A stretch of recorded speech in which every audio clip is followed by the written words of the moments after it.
Good morning. I'm gavel.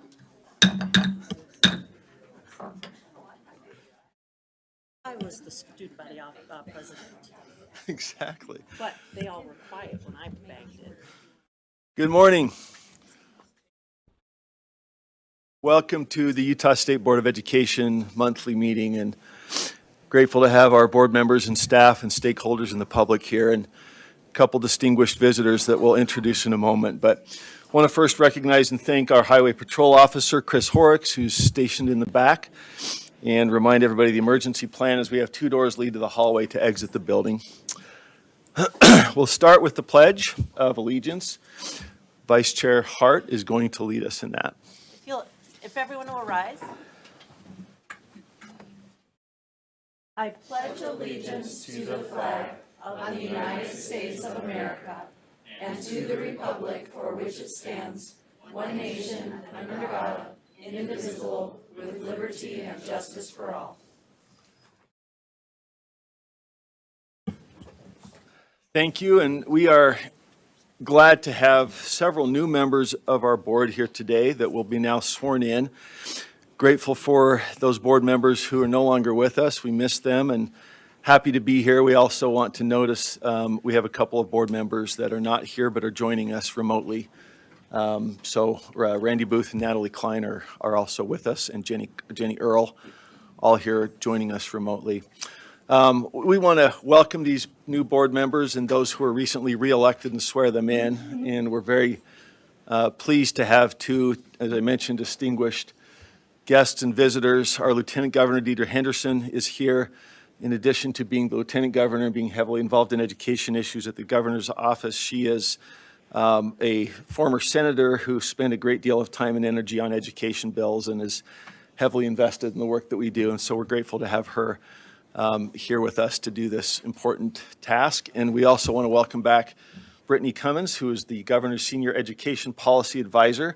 Some might see some familiarity of having her sit right here. We've tried to steal her back, former vice chair of this board. And so we're grateful to have her here as well. Would either of you like to make a comment or two, or do you want to get right to the swearing in? It's your meeting. Let's go to the swearing in, and we're going to work through each of those in sequence. We'll go by alphabetical order. So, Lieutenant Governor, unless Superintendent Dixon, did you have? Okay. We will turn that to Lieutenant Governor. So, Christina Boggess, we'll start in alpha order, except for Jenny Earl, in order to switch between in-person and remote. If we could turn to Jenny last. Come on down.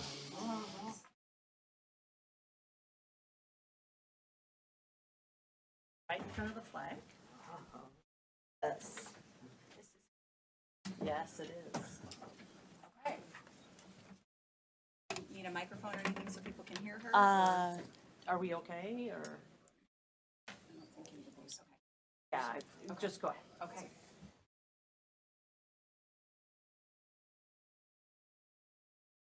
Christina Boggess, do solemnly swear or affirm I will support, obey,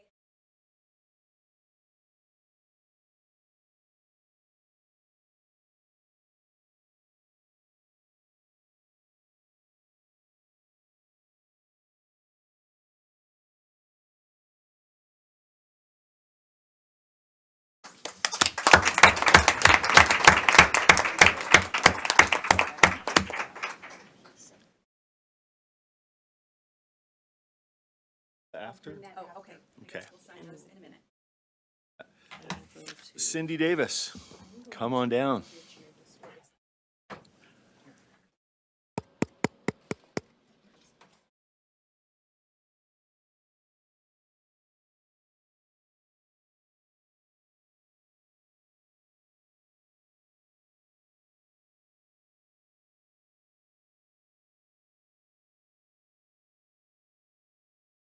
That I will support, obey,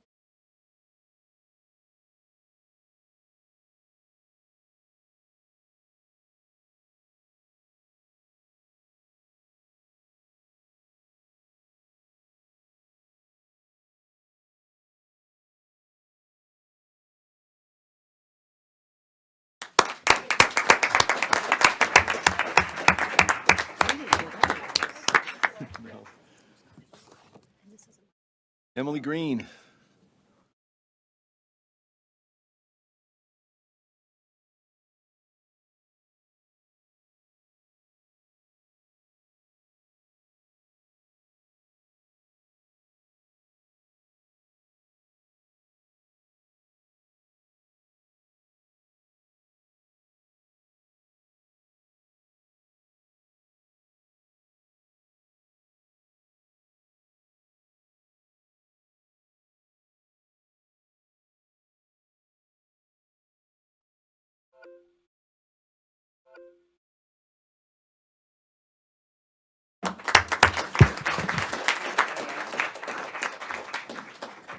And then let's have you sign.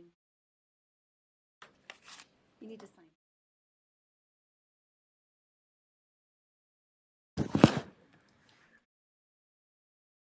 Oh, this is not you.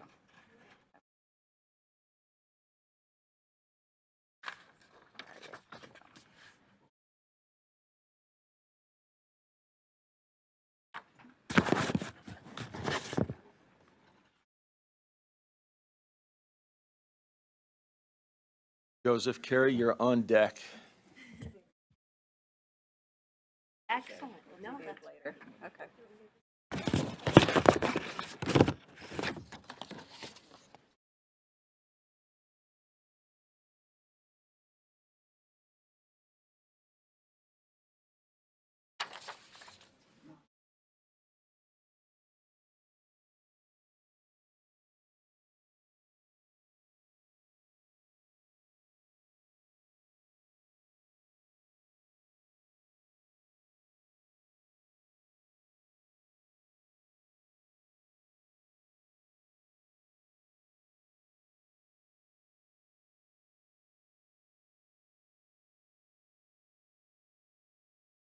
Solemnly swear or affirm.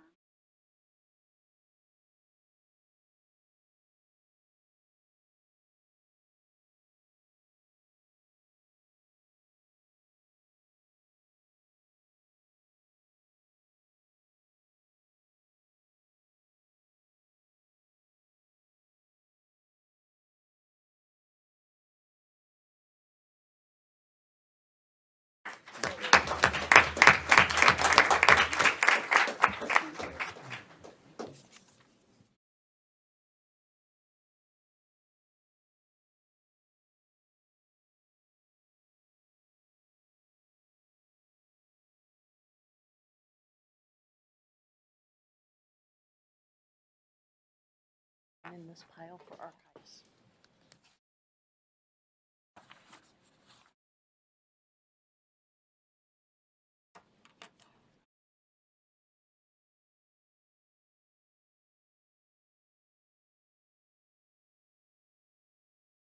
Carol Lear, you're up.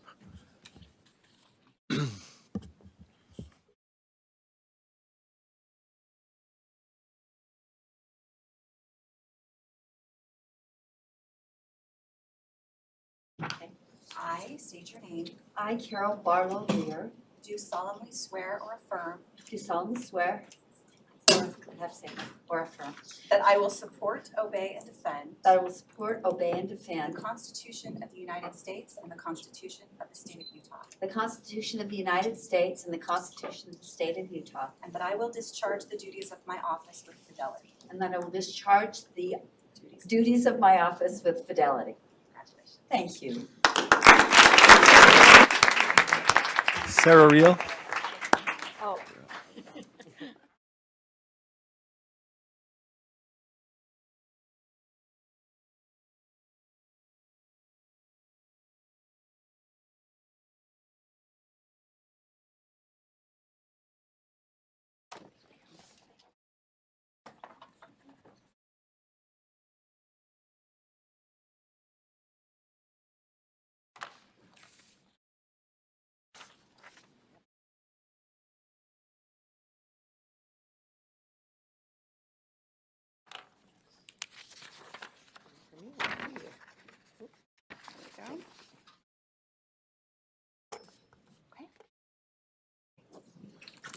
Please raise your right hand and repeat after me. I state your names. I, Sarah Elizabeth Reel, Do solemnly swear or affirm do solemnly swear or affirm that I will support, obey, and defend that I will support, obey, and defend the Constitution of the United States and the Constitution of the State of Utah, the Constitution of the United States and the Constitution of the State of Utah, and that I will discharge the duties of my office with fidelity. and that I will discharge the duties of my office with fidelity. Congratulations. Thanks.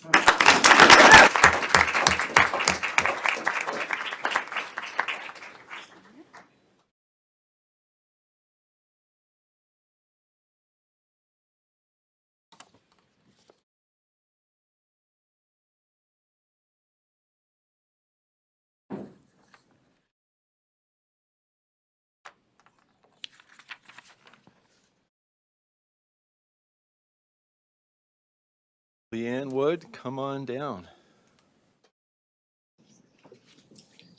Right hand and repeat after me. I state your name. Leanne Wood, Do solemnly swear or affirm do solemnly swear or affirm that I will support, obey, and defend that I will support, obey, and defend the Constitution of the United States and the Constitution of the State of Utah, the Constitution of the United States and the Constitution of the State of Utah, and that I will discharge the duties of my office with fidelity. and I will discharge the duties of my office with fidelity. Congratulations.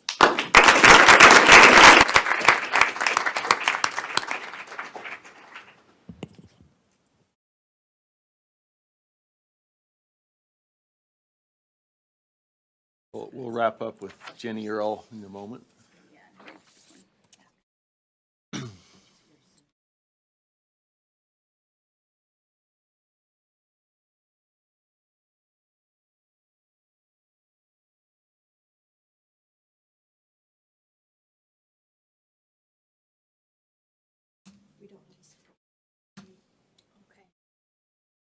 Oh, it's right here. Oh, it is.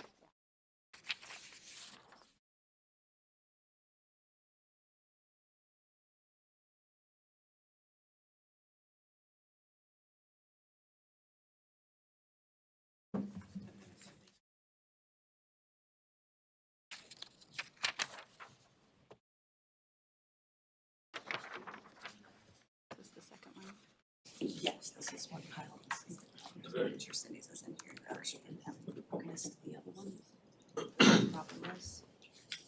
I do not have it on this pile.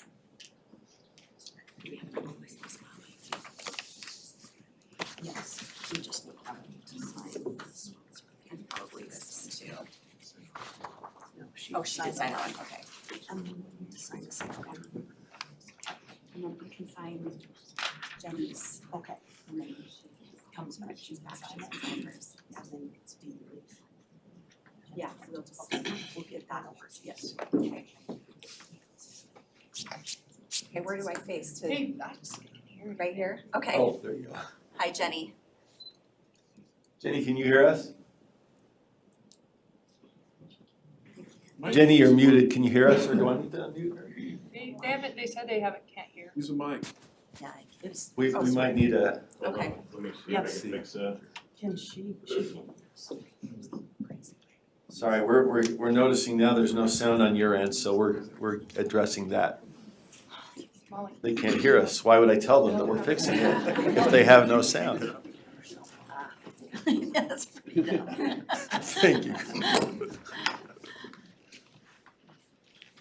Maybe they read.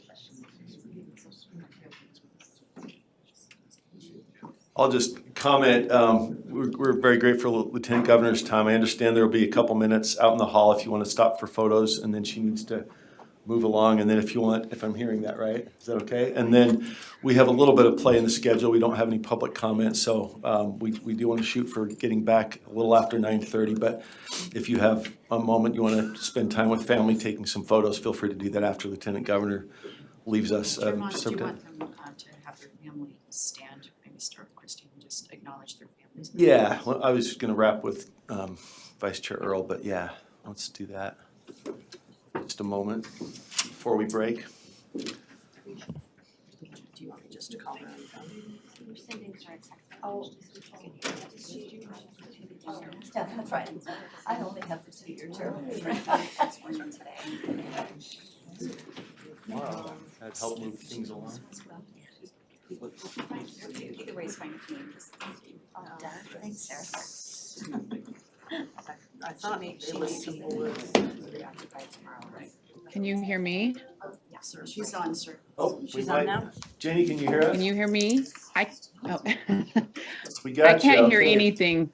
Sorry about that. I haven't heard anything the whole meeting, so I'm not sure if I just, oh, here we go. You missed the other swearings in, but we're down to you. So Vice Chair Earl, Lieutenant Governor is here to swear you in. Okay, perfect. Oh, okay. So can you hear me? Raise your hand, right? Yes. Okay, wonderful. Please raise your right hand and repeat after me. I state your name. I, Jenny Earl, Do solemnly swear or affirm do solemnly swear or affirm that I will support, obey, and defend that I will support, obey, and defend the Constitution of the United States and the Constitution of the State of Utah, the Constitution of the United States and the Constitution of the State of Utah, and that I will discharge the duties of my office with fidelity. and that I will discharge the duties of my office with fidelity. Thank you. Congratulations.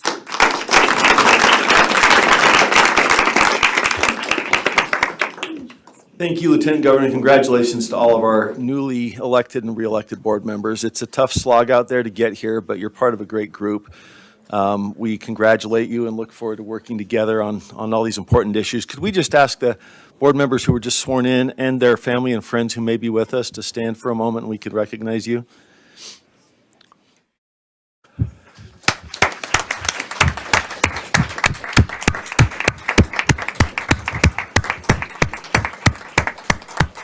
Thank you very much. And as I mentioned, feel free to step out if the board members would like to have photos or family with Lieutenant Governor Henderson. She's got about 5 minutes, and then feel free to take a bit longer to chat among your family and friends if you'd like, and we'll try to be back here at 9:35.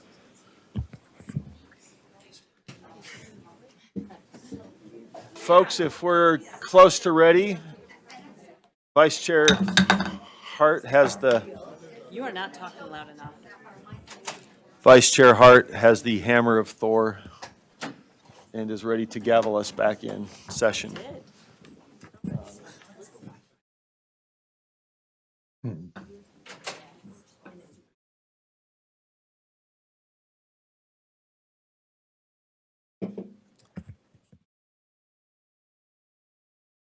Let's see, do we have, I think we've got everybody, right?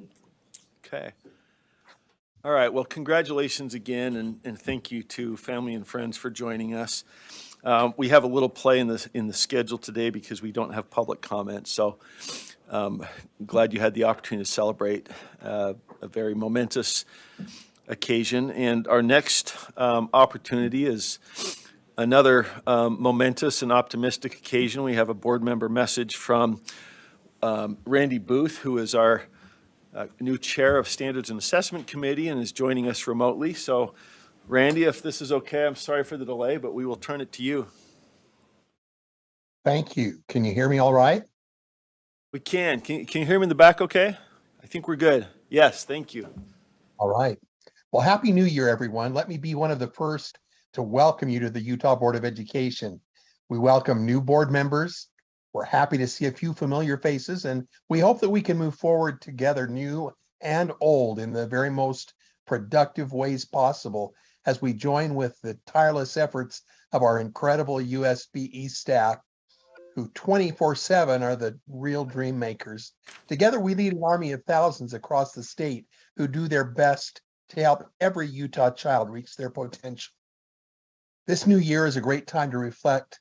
It seems like just yesterday that we were campaigning for the opportunity to work for Utah's children. 2 years ago, I promised my constituents, if elected, I will encourage best practices through USBE's current initiatives. If elected, I will work to ensure USBE positively reinforces achievement by inviting local district and charter boards to raise awareness. If elected, I would provide supportive oversight through internal audits. I even promised that if elected, I would facilitate student mastery of clearly articulated academic standards with aligned assessments. Do these promises of mine, articulated more than 2 years ago when I was elected, sound familiar? What were your campaign promises? How do we make good on those promises now that we are here together? How are we doing as elected leaders of learning? Fortunately, we have a strategic plan in place to accomplish this work to which we have committed ourselves. We share a vision. The Utah graduate is prepared to succeed and lead, equipped with the knowledge and skills to continue learning, engage civically, and lead meaningful lives of service. In USBE's highly acclaimed Portrait of a Graduate, we've identified competencies which we hope to help each student develop through their educational journey. These competencies bring focus to our governance, our planning, our spending. Some of the competencies we desire our Utah graduates to acquire include academic achievement and lifelong learning. A Utah graduate demonstrates a depth of knowledge and skill proficiency in multiple subject areas and is prepared to continue learning and developing new skills as a lifelong learner. Another desired competency includes civic, economic, financial, and digital literacy. A Utah graduate understands various governmental and economic systems, develops personal finance skills, and adapts, consumes, and connects in responsible ways, utilizing technology in social, academic, and professional settings. We want our Utah graduate to imagine and demonstrate creative practices, innovative solutions, and artistic expression, possessing the self-confidence to think, create, and act independently. We hope a Utah graduate sees the good in everyone, showing due regard for its cultures, traditions. Each contributes ideas, perspectives, and experiences to cultivate a collaborative community of shared accountability and leadership. To assist our Utah graduates in acquiring these competencies at USBE, we are goal-focused, goal-driven. Our first goal for Utah children starts with a strong foundation in literacy and numeracy through the early grades. Superintendent Dixon and our highly qualified USBE staff work every day and many nights to ensure that each student is taught by effective educators who are supported by effective school leaders. Following USBE's focus and lead, local LEAs and charters are knocking themselves out to make certain Utah's children learn in a safe and healthy school environment. And in recent years, we have steadied the course, working intensely on these 4 goals as we promote a new school system for personalized learning. In 2023, as a new board functioning later today for the first time, we will have the task of adjusting meaningful priorities and tweaking the direction this ship is sailing. As we work together, let's remember that words matter. The respect with which we interact will profoundly affect our children. Let's sharpen our laser focus on how we propose to align more deliberately with our strategic plan, or how we propose to adjust the plan. We can't really accomplish anything individually on our own. We move forward only when we learn to work together. It has taken us years of marathon meetings and behind-the-scenes preparation to get to where we are today. Thanks to staffs, to educators across the state who have contributed in so many dynamic ways to the success of our journey thus far. Today we move forward with new ideas, new faces, new perspectives, new hopes and dreams. The competencies we aspire for Utah graduates will be needed in our work of USBE. Hopefully, we will be lifelong learners. Our civic, financial, and digital literacy will empower us to make the right decision for our Utah's children. Our creativity, critical thinking, and communication skills will open the doors wide for public education success in the 21st century. With kindness, each board member will contribute ideas, perspectives, and experiences to cultivate a collaborative community of shared accountability and leadership. Let's join our Utah graduates in setting personal goals, work hard to achieve them, and persevere when faced with the challenges we will face. Let's find joy in this rigorous journey with amazing companions all working for Utah's children. Now I invite you to enjoy One Voice Children's Choir, all of them Utah school students, as they sing from the heart with this timely message, "You are not alone." You are not alone. You are not alone. You are not alone. You are not alone. You are not alone. You are not alone. You are not alone. Even when the dark comes crashing through, when you need someone to carry you, when you're broken on the ground, you will be found. Let the sun come streaming in, show you shine and rise again. If you want, you will be found. You'll be found. Splashing through, running, you will be found. Take your home, take your place now.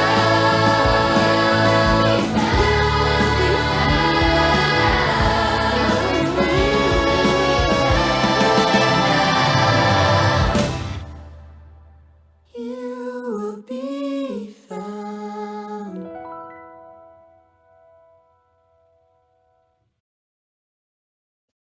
Thank you, Chair.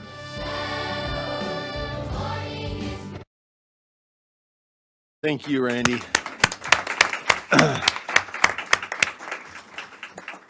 Perfect tone to start the new year and get us all moving forward. So thank you very much. We'll turn next to our education highlight with Kelsey James.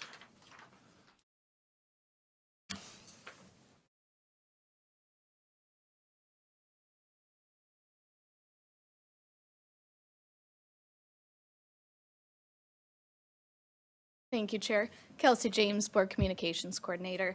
I know we have a lot of new and returning faces here today, so before we get started, I just want to take this opportunity to kind of give a brief overview of the education highlight, what they are, and why we do them. So they're included almost every month at our monthly board meetings. We did skip a couple because social studies standards was a rigorous task, but we should be back on track now, and it's just an opportunity for us to highlight some of the great things happening across our states in different district charters, schools, and hopefully set a positive tone for the rest of the meeting and remind us all kind of why you all as board members and staff put in so much time and effort into the things that we do, because we are all working together with the common goal to provide Utah students the best education opportunities possible. So this month, we will be discussing podcasts in schools and how different districts and charters are using podcasts to create engagement. So the first podcast I want to highlight, and by no means is this an exhaustive list, these are just a feature of a few of them that I've found, is Connect Canyons podcast from Canyon School District. Connect Canyons, the podcast is centered kind of for anybody to just get a better idea of what's going on within the district and within the schools of those districts. So they get up close and personal with some of the people who make the schools great: students, teachers, principals, parents, and more. They also will occasionally bring in national experts to talk about maybe a new learning trend or ways that we can continue to boost children either through technology or different learning styles in order to increase academic proficiency and educational outcomes. They highlight connection makers, personalities, programs, and prospects that they find compelling and inspiring. So this purple box there is the cover art for their most recent episode titled "What's an ESP?" I will say I was unaware of that acronym before I started this deep dive. So Educational Support partner or professional, in case anyone else like me did not know, and why you should consider a career as one. So that's more aimed towards the community and hopefully getting people interested in a career as an educator. But they also have recent episodes include the ultimate guide to applying for scholarships, as well as what is dual immersion, and kind of a timeline and look into how they started dual immersion back in 2009 and where it is now. Second engaging community podcast I want to highlight is Supercast by the Jordan School District, featuring its host, Jordan School District Superintendent Anthony Godfrey. You can see him and some students there in the cover art are quite, have the superhero theme down because, as we all know, educators are superheroes.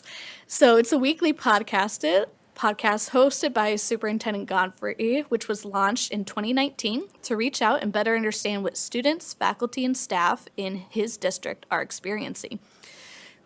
This is the most recent episode. It was a highlight of a real-life lesson in creating and marketing new businesses. So Bingham High School students partnered with entrepreneurs in the community to compete in something called Minor Tank, which is based on the reality TV show Shark Tank. So they had students on the podcast, they had the teacher that ran the experiment, so to say, and then they had one of the community partners who is actually investing in some of these businesses that the students came up with. So it's a really interesting listen if you want to take 20 minutes out of your day to, maybe while you're driving home today from board meeting, if you want something to lift your spirits, this is a really interesting listen.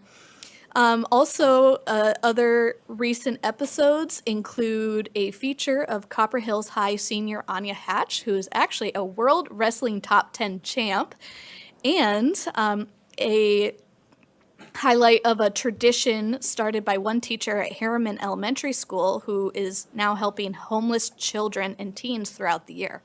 So a lot of good stuff happening there. The third slide I have here is about engaging students and how different classrooms specifically are using podcasts run by students.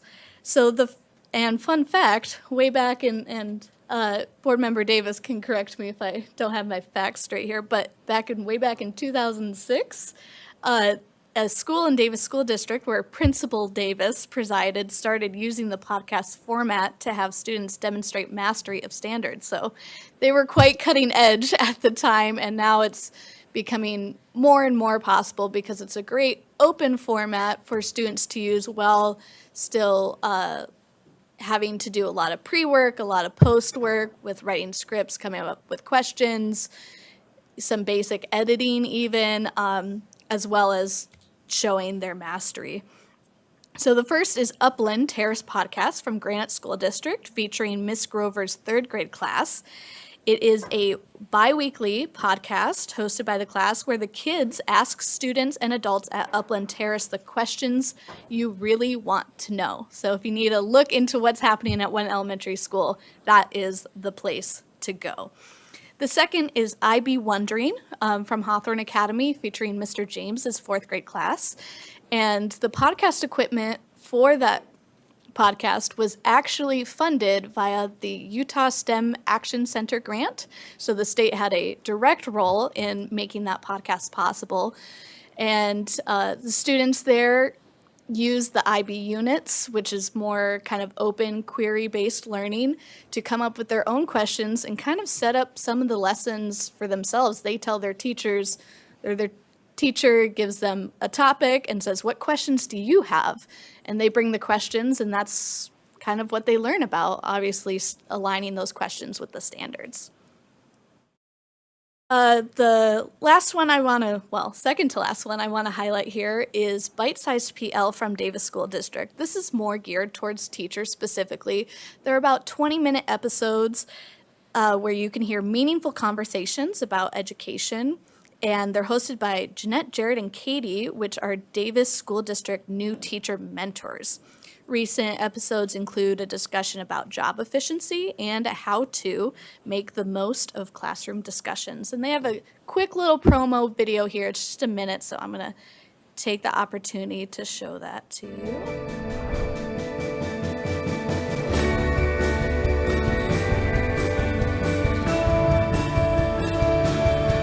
Welcome back to Bite Sized PL. What drives it all is the quality. To meet the kids where they are. It's gonna be a really fun episode. Educators engaging all students with high expectations. Here we go. Remind them of best practice. And a lot of times there is a tech tool and we use that. And then you share that with the people in that room. Personalized competency-based learning. Competency-based self-directed learning.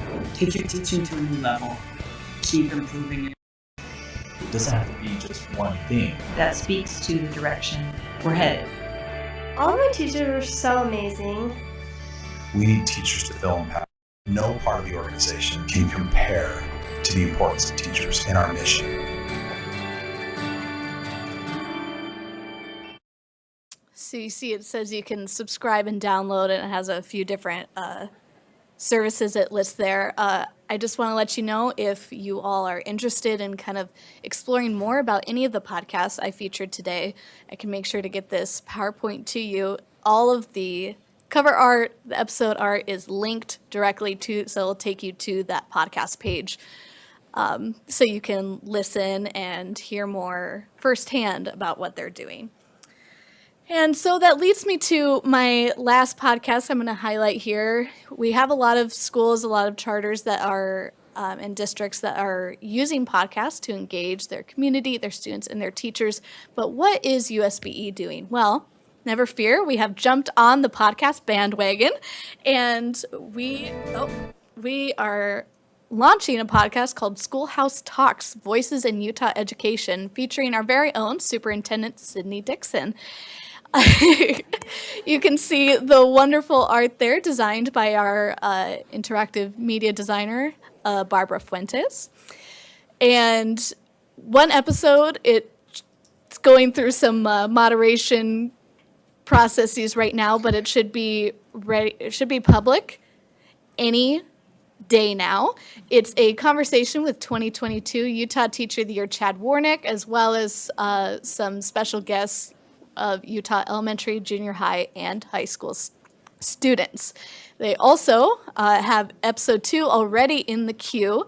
It's a chat with 2021 Utah Teacher of the Year, John Arthur. So this podcast is for anyone. It's kind of most geared towards listening and promoting the good work our teachers are doing across the state. But anyone from the public, school leadership, teachers themselves, anyone can enjoy this podcast. So we are excited for that. And that concludes my education highlight if there are no questions. Thank you very much. And we hope to make Sid even more of a rock star than she already is. So put the word out, share with your friends and social networks. Any questions for Kelsey? This is a really fun development, and we happen to be a half hour ahead of schedule. So any questions? Board members? All right, thank you, Kelsey. I think because we're ahead, are we okay to go to superintendent's report? Or, okay, we'll go out of schedule and turn to Superintendent Dixon and come back to our USDB board meeting at 10:30 as originally scheduled.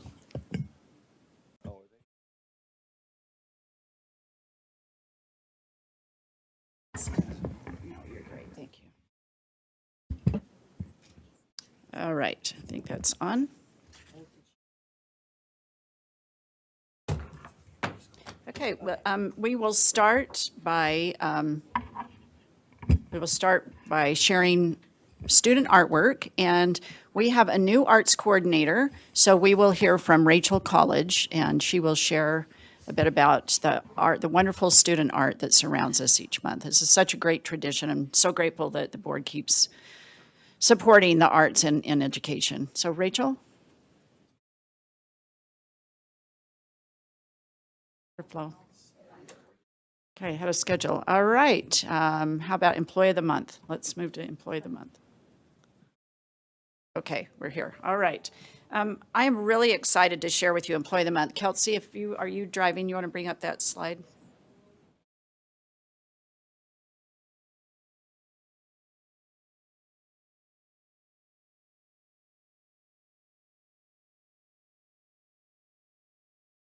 Okay, Rachel is here, so we'll go back to sharing student art while we get this slide up for Student of the Month. Welcome, Rachel. So I want to introduce to you our new coordinator. Rachel, college has been, Rachel, we're going to have you, I think, come to the table there. I'm going to switch it up a bit.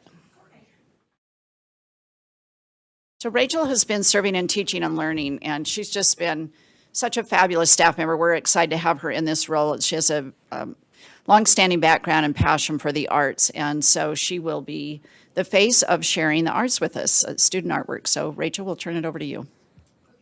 You'll need to push speak. Thank you so much. Rachel College. I am now Fine Arts Coordinator at the Utah State Board of Education, and I am so thrilled to share with you the artwork around the room today. What I would like to do, I'm going to highlight what the artwork is and the teachers and the standards that they were able to address to this artwork. So if we look over here to the blue on blue, that is called cyanotype print. And where that is from is Jill Newby, a kindergarten teacher, and Paul Heath, Beverly Taylor Sorensen, art educator. And they are at the Lynn Benyon Elementary School in Salt Lake City School District. It is such a cool process. They are, by placing objects on special paper and exposing the paper to sunlight, early photographers create these blue images. It's called cyanotype or sun prints. These students found wooden shapes and a collection of keys on paper that they put onto the under direct sunlight. And after about 10 to 15 minutes, they simply rinse the paper and those images appear. And so students were able to be introduced to the principles of photography and composition through this, this project. The next project I'd like to direct your eyes to is next to that you'll see snowflakes, but they are not just snowflakes. These snowflakes are solid hydrosphere form. They're from STEAM teacher Meredith Llewellyn at Majestic Elementary Art Academy in Jordan District. And the art combined 5th grade earth systems with 6th grade energy. And Meredith wrote that integrating these art standards just helped bring both cores together in a natural way. The lesson was developed around the story of Snow, The Science of Winter's Wonder. It's a book by Mark Cassino.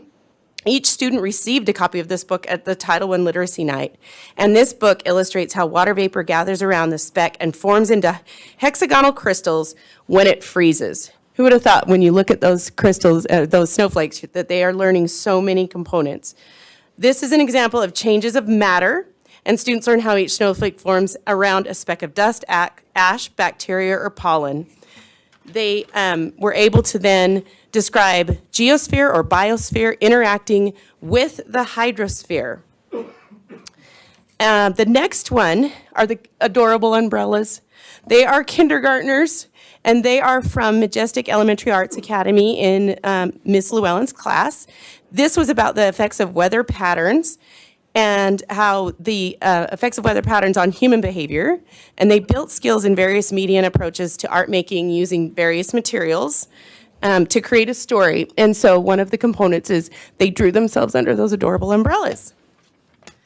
Then behind me are the monochromatic landscape paintings. This is Ishelle Brimhall, Beverly Taylor Sorensen Art Learning Program educator at Majestic Elementary. 5th and 6th grade students learned about the phases of the moon. They are full moon with a silhouette, and they learned about the practices of value, light, dark, and what it means to mix. And then we have our flowers over here, inherited traits of flowers. That is Meredith Llewellyn at Majestic Elementary Arts Academy. These are 3rd grade students who studied Georgia O'Keeffe works of art and looked at the traits of flowers in offspring inherited by the parent plant. They elaborated visual information by adding details in artwork to enhance meaning and elaborate on imaginative ideas. And then we have our collaborative project over here that is Rainbow of Colors, collaborative art installation by Majestic mathematicians. They are magicians. They did a great job. Mathematicians, but Meredith Llewellyn, students in each grade were prompted to cut out certain shapes and then in certain colors to then collectively make a piece of art through, and each student throughout the school, so they have this collective piece of art. So thank you so much for letting me share the amazing artwork and how it is braided throughout the curriculum around these schools and with the experiences of these students.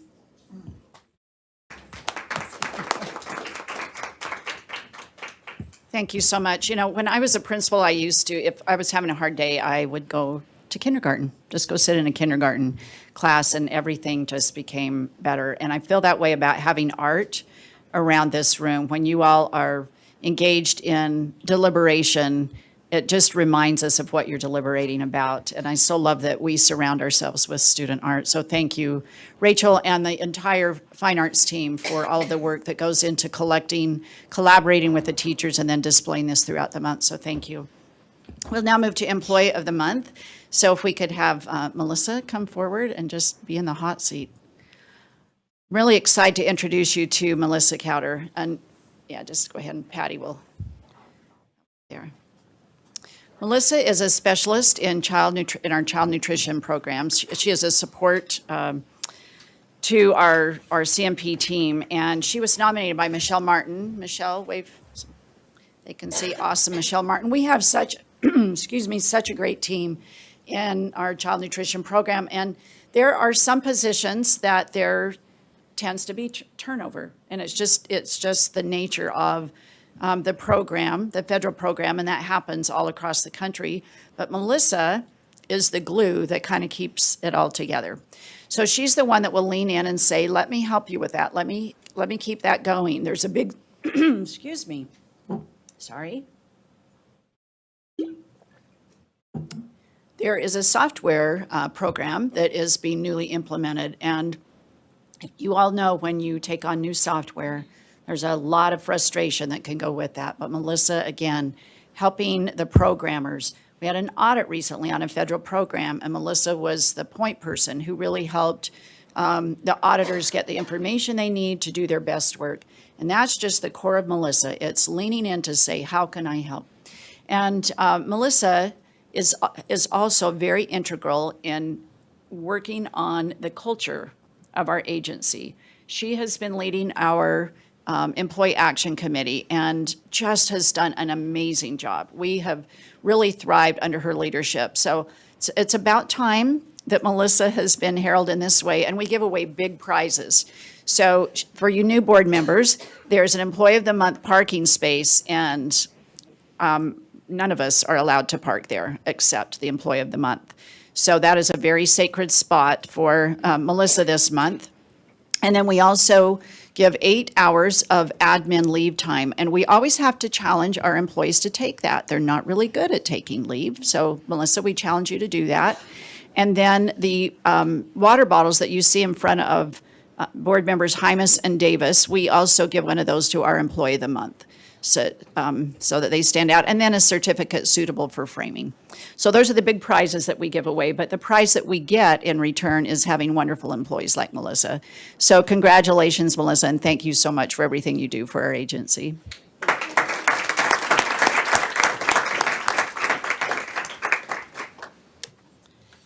All right, and then we generally, for new board members, we used to introduce new employees every month, and we now introduce new employees every other month. So you'll see our HR team come in and introduce new employees and tell you a little bit about them. So when you see a face in the hallway, then you might remember who they are. And also, for my report for new board members, I try to highlight school visits, focus on something on the strategic plan, and then anything that's newsworthy or noteworthy. And Chair Moss and I will kind of divide up those duties sometimes in his report. We'll let him have space for a little love as well to share some of the good news that's happening in our state. So I want to share with you, first of all, go ahead, Kelsey, if you'll advance that. I want to share with you a little bit of history on school visits. So this is Kuman and his first wife, Mary Nilsson Jones, from Bluff, Utah. And I'll tell you a little bit about Mr. Jones. He was a member of the San Juan Mission Exploring Party. And he was the driver of one of the first wagons through Hole in the Rock down in San Juan County, and trying to figure out, can we get wagons through here and actually establish communities through this route. So one of the first to get a wagon through Hole in the Rock. He was a leader for the Church of Jesus Christ of Latter-day Saints, and led the development of branches and wards down in the San Juan area, and was a missionary to in working with the Navajo tribe who resided there. And he was the first superintendent of San Juan schools. So Superintendent Ron Nelson was going through some archives and shared a couple of stories that he found on superintendents that I wanted to share with you. It just puts my job in perspective for sure. So this is a journal entry, not by Mr. Jones, but by another superintendent. One day in about the 4th grade in Bluff, we had been instructed to be on our best behavior, as the state superintendent of schools was going to probably visit our room in a little while. We were in the habit of hovering near the stove every little while to warm ourselves. One of the boys had several matches in a front overall pocket, and he stood as close to the stove as possible trying to get warm. Just as the state superintendent entered the door, the matches ignited. Joe grabbed his pocket and yelled, "Expletive, I'm on fire." So that was an exciting superintendent visit. Another from a superintendent in the early 1900s. And this is his own experience. The former was somebody else talking about an experience, but this is an actual experience by a superintendent. Once when I was superintendent of schools, I visited at Ginger Hill. I stayed there until late afternoon. They told me, "Harris, there's a shortcut and you can save time in getting to Boulder." I had a big horse, but the snow was pretty deep. When we got to the bottom of a gully, I got off and hung to the horse's tail. We lunged and jerked until he got away. There I was, all dressed up and nowhere to go. I climbed a tree and finally saw one light that I knew was a farmer's house. I fell over against the door of the farmhouse, completely exhausted, and can only lie there. Well, the old horse went to Monticello, and when they saw him there without a rider, they sent a group of men out to hunt for me. The old man and woman put me to bed and gave me something warm to eat.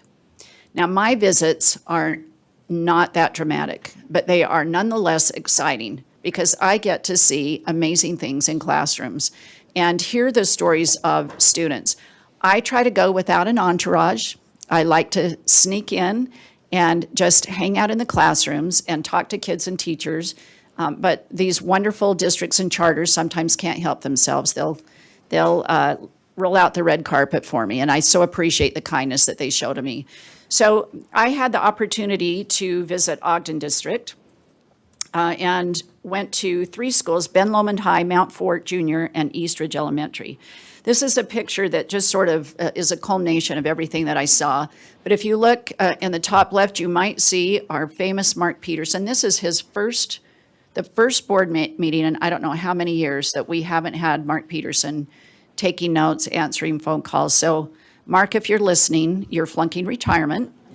But this is a picture of him with his son, who is a math teacher at Ben Lomond.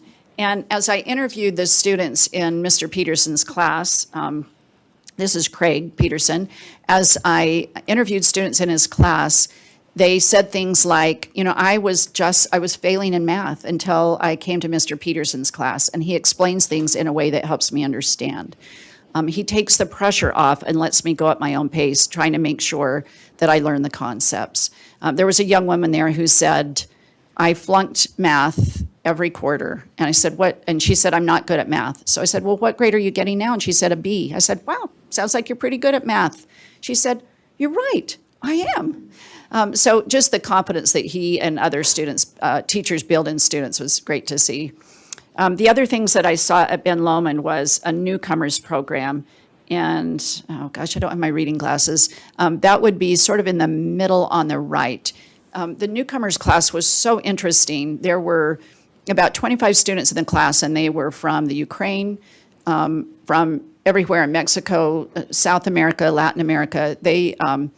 They were using both a software program for practice, but getting great instruction and rich vocabulary engagement from this teacher who was making their daily experiences part of the curriculum.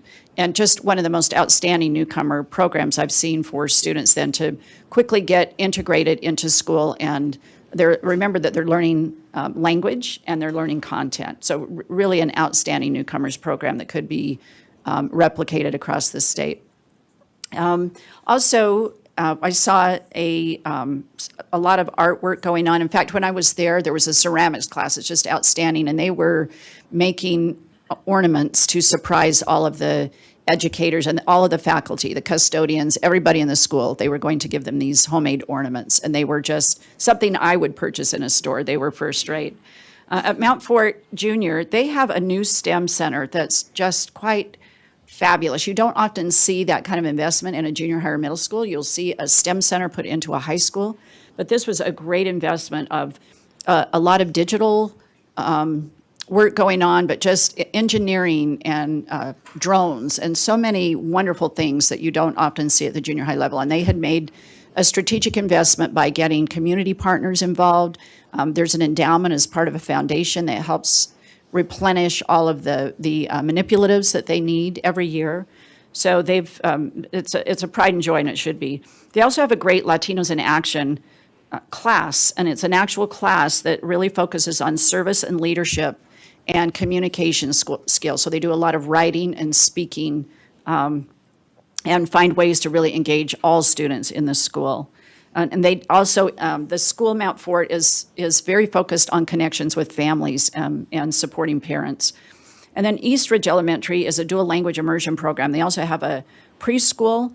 And the way the school is designed, they have a lot of open collaborative spaces. And the teachers all talk to me about the importance of the collaboration time that they get almost every day. So there's a specific morning that they meet together, but they've worked with paraeducators throughout the building, and they're scheduled to be able to get that important collaborative time together almost every day. And you see everything mapped out on a giant whiteboard in the room, looking at both content, lesson plans, scheduling. So really focused on being very data-driven and working together to make sure that students are learning at a high level and meeting benchmarks. And then I went to Wasatch Waldorf Charter School. It's in my neighborhood, and I tried to take time off during the holidays, but I couldn't help myself. I had to be in a school. So I was able to go over to Wasatch Waldorf. And Waldorf is a very specific methodology. The principal there, the director, Emily Merchant, had attended or been aware of Waldorf schools in another state. And so when she moved to Utah, she was very focused on wanting to open a charter that embodied this methodology. It's very whole child, a lot of arts integration, very hands-on. And each of the levels, they move through together as a cohort, and the teachers move with them. And so this magnolia that you see on the door, that's the group that moves through. So it's not that I'm in first, second, third, or fourth grade. And I think it goes through 8th grade, but we are Magnolia. We're the Magnolia group moving through the school. And I thought that was such a wonderful concept, a cohort that moves together. And then I want to draw your attention to the right. Go back just one slide. Thanks, Kelsey. On the right, it's kind of hard to see, but they don't use textbooks in science. So they try to do a lot of hands-on and then recreate what they're learning. So these are all the skeletal system, and they sketch that out and label the parts rather than looking at it in a book and just learning that way. So they try to transfer through experience what they're learning and seeing. So it was a wonderful experience. Emily's been a great support through COVID. She was on my COVID advisory group, and I really appreciate her talking about the challenges that she has and providing ideas for things that we can do policy-wise. So I just appreciate our charter directors and principals and our district principals. And it leads me to the next item that I want to discuss, which is effective educators and leaders. And again, as I mentioned, I'd like to highlight one of our 4 goals on the strategic plan. Whenever I visit schools, of course, I spend a lot of time with the principal or the director, and I think that's valuable to hear their perspective. They're very forthcoming about highlighting the great things, but they also talk about their challenges. And we just had a report come out from Rel West. And Rel West, we have our own service agency. The country is divided up. It used to be, I think there were 4 or 6, and when Betsy DeVos was the education secretary, she split them into 16 areas. So we are with Arizona, there's Arizona, Utah, Nevada, and California. We used to be with Colorado, but we have California. So the 4 of us work together under West Ed as a service center, and then Rel West is the research arm for West Ed. They have the contract with West Ed. So they just conducted a study in these 4 states on principal retention. And I thought just some of the data was interesting, and I will, Sybil, I'm not sure if I sent you that backup report. If not, I will send it out, and then we'll put it in backup. This was pointed out actually in the St. George News. So this is where I found this, Board Member Norton. And it pointed out that principals tend to move schools rather than districts, which doesn't surprise you, probably. There are directors that move from charter to charter, but it's more prevalent in a district system, especially our larger districts. And we tend to retain principals at a higher rate than in other states. We're above the national average as well in teacher retention as you look across the continuum of a career. New teachers tend to leave at about the same national rate in Utah, the same rate in Utah as they do nationally. I think the first 5 years, we lose about 47% of our new teachers, and average in the country is about 46%. So that was also pointed out. But Utah got called out for the way that we pay attention to school leadership. And the report talked about how that's not always highlighted in other states, but in Utah, legislature has put money towards it. We've highlighted it as a board. It's one of our 4 goals. And so I just want to pop that out, that you paying attention to leadership matters. It matters to our schools, and we need to not take our eye off that goal of making sure that our principals are not only supported but retained, and that we are recruiting people to go into that position. Vice Chair Hart and I have had some good conversations about the challenges that we face with principals and how hard it is to get people wanting to go into that role. So last but not least, this really focuses on teacher retention. I think it could be said of our principals as well. We've seen this time and time again in national reports, but this is Utah data and data out of our neighboring states. Teachers, certainly money helps, but the number one thing is to feel appreciated. And particularly at this time, as we lead into a legislative session, I think the board has an opportunity to continue to do what we can to help teachers feel appreciated. The second thing is having the necessary resources to do their best work. That might mean additional personnel in their classroom, like paraeducators, making sure that rooms are clean. We're hearing all over the place that we can't find bus drivers and custodians and support personnel. And I would call it almost at the crisis level when you hear some of the stories. So doing whatever we can to make sure our teachers not only have the materials they need, but the support that they need to do their best work. And then this is one of the reasons I've spent a good deal of my career supporting school leadership. The support of a principal and other leaders can make all the difference in a teacher feeling successful and being successful in the school. I personally have left at least one school based on culture, just in the change of a principal, how it dramatically changed the culture of the school. And I see some head nodding to know that that's happened for some of you. So being able to make sure that we have quality preparation programs, that we can support our principals and take burdens off their plate, I think is something that we can all lean in on and agree that it's important in order to have a quality workforce. So you can see a link there to the West Ed and Rel West report, but we'll make sure that you get a hard copy of that as well. And that's my report, Mr. Chair. Thank you. Very much. Any questions? We are, again, a little bit ahead of schedule, so I think we can open to questions if anybody has any. Okay. Are we on track or still in transit for USDB? Oh, they are. There's, okay, superintendent. So for new board members, I don't know if, is my mic on? Oh, I'm sorry. We got a light. Thank you. Board Member Boggs. Am I on? Yes. Can you hear me okay? So as I think Kelsey spoke, or not Kelsey, the Fine Arts Director, if you have not been to Majestic Elementary and toured that building, it would behoove all of us to spend a morning or an afternoon there. Don't go for 20 minutes, plan on spending 2 or 3 hours. It really is a special place. That's all I have to say. Thank you.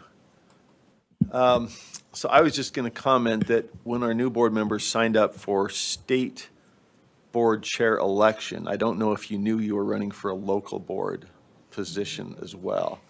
I didn't, but we are the local board for the Utah Schools for the Deaf and the Blind, and so we have an opportunity as their local board to review and engage with them each month, and greatly appreciate all their efforts and the opportunity for us to be that direct kind of board relationship with them. So come on up, Superintendent Coleman, and if you want to introduce your crew, and we'll dive into a couple of introductions and then into the budget.